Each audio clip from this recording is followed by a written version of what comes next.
Good morning, everybody. And how wonderful is it that we have hydrogen on the agenda here at IMARC? What just really shows the importance of hydrogen and what it really will mean for not just mining, but across a whole range of different industries. Thank you to IMARC for this opportunity to be here. It's a real pleasure for us to be here this morning. As Claire mentioned, my name is Geread Dooley. I'm a M&A and projects partner at MinterEllison here based in Sydney, focusing on the energy and resources sector. As Claire mentioned, I also lead the firm's Japan practice, so I'm responsible for our Japanese clients' activities, investments here in Australia. It's also my pleasure to introduce the ENEOS Australia MD, Marcus Echigoya. ENEOS is a long-term client and very valued client of our firm, and we're delighted to be able to work with them across a range of activities, including the emerging hydrogen sector. So to kick things off, Echigoya-san, I might turn to you to ask you to provide a brief introduction of yourself and also a brief introduction of ENEOS for those of you who may not know too much about ENEOS in the audience. Claire-san and Dooley-san, thank you very much for your kind introduction. Hi everyone, I'm Marcus Echigoya, Managing Director of ENEOS Australia. For the guests who are not be aware of ENEOS very well, I'd like to kick off by introducing who is ENEOS. ENEOS Corporation is a leading oil and energy company in Japan under the ENEOS Holdings, which is a listed company in Japan with a market capitalization about 15 billion Aussie dollars with 44,000 employees. And under the ENEOS Holdings, we have other business operation companies like JX Nippon Oil and Gas Exploration and JX Nippon Mining and Metals. ENEOS operates globally except Africa continent. In Australia, we have been involved in business and investment for more than 35 years. Firstly, starting from coal investment. In 2021, taking the trend of the decarbonization, we divested from coal business, and we have been shifting to coal to clean energy business, such as renewables, hydrogen, and sustainable aviation fuels. ENEOS has a rich history of hydrogen in Japan. We are currently operating and in construction of a total 46 hydrogen refueling stations in major Japanese cities. Initially, our focus was on to meet demand for the passenger vehicles, passenger fuel cell vehicles such as Toyota's Mirai. However, we are now focusing also on larger size fuel cell vehicles such as buses and trucks to have a more enhance our network in Japan. Enos is planning to establish clean hydrogen supply chain between Japan and Australia and Malaysia and Middle East and the US respectively. They are the mixture of blue hydrogen and green hydrogen. In Australia, we have two green hydrogen projects. One in Queensland in partnership with Origin Energy, and the other is in South Australia in partnership with NEON. Thank you, Echigoya-san. That's very, very helpful. I certainly recall very fondly, I think, for the Tokyo Olympics, a lot of the buses that transported the athletes to and from the venues were also hydrogen-powered buses, which is fantastic. I think in Australia we all have a sense of the size and the potential of the Australian hydrogen sector. And at last count, there's about 120 potential Australian hydrogen projects in development. I think what's fascinating for me is that more than half of those have some form of Japanese involvement, whether it be as an investor, as a potential customer, off-taker, or a supplier. So there's no doubt that Japan is going to be an absolute key part of the Australian hydrogen sector. Echigoya-san, you've also touched on your two potential projects. It would be great to hear a bit more about the current status of your Australian hydrogen projects. and I guess what you hope are the expected outcomes for those two projects in Australia. Thank you, Dooley-san, for the opportunity to introduce an overview of our hydrogen business. As I mentioned, there are two projects. One in Gladstone, Queensland, and the other one is in Port Bonison, South Australia. We've conducting feasibility study from mid last year, and we are about to in a transition phase to move on to front-end engineering design stage. With the our goal of commencing operation by late 2020s. Our production capacity for hydrogen for those two projects is $40,000 per 40,000 tons per annum, respectively. And to transport hydrogen, we from Australia to Japan, we selected methyl cyclohexane, we call MCH, the liquid hydrogen carrier. MCH is an organic hydride produced through the chemical reaction between hydrogen and toluene. This choice allows us to transport MCH at ambient temperatures using existing chemical tankers, and we can store it in existing oil tanks. The advantage of MCH, as I mentioned, we can leverage our refinery assets and existing transportation infrastructure. However, the disadvantage of MCH, the need for the dehydrogenation at the receiver point to extract hydrogen, and also the circulation of toluene between loading ports and discharging ports are required. Cost reduction across the whole supply chain of hydrogen is crucial. Enos has been focusing on cost reduction through our own technology innovation. One of our technologies is direct MCH, which enables us to produce MCH directly from electrolyzer, so we can omit hydrogen tanks and MCH production plants. We've successfully conducting mid-sized direct MCH demonstration plant in Brisbane, Queensland, January this year. And the demonstration includes, with the help of the Japanese government Green Innovation Fund, I should add as well. This demonstration involved production and transportation of MCH from Australia to Japan in a form of drums. And then in Japan, we extracted hydrogen from MCH and refueling at one of our hydrogen refueling stations in Japan. The plant primarily consists of 250 kilowatt of solar panel with 150 kilowatt of electrolyzer and relevant another equipment. We can produce about 20 kilograms of hydrogen per day from this plant. Enos has ambition to commercialize this technology by 2030. In the process, we would construct larger size demonstration plant in Queensland by 2025 with megawatt scale electrolyzer. Thank you, Echigoya-san. So I think there's a lot happening there, which is all very exciting. I'd like to change the direction of the conversation to about financing, and appreciate there's a lot to do there in a very short period of time.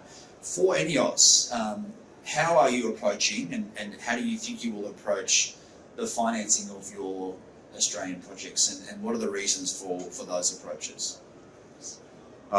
Financing is a very good question. Establishing a hydrogen supply chain represents an unprecedented business model. Since our project developments are in early stage, it will take some more time for us to explain economics and details to financiers so as to get comfortable from project value and the risk from the financiers. I think it's fair to say it's still early stage in this hydrogen sector. So there is not a lot of demand from financiers, in particular in the private institutions, but they are closely watching the development of projects. This underscores the critical role that both countries' governments in supporting this project, particularly in the initial stages. Enos has engaged in discussions including equity arrangements with government export credit agencies, relating authorities, and some private financiers.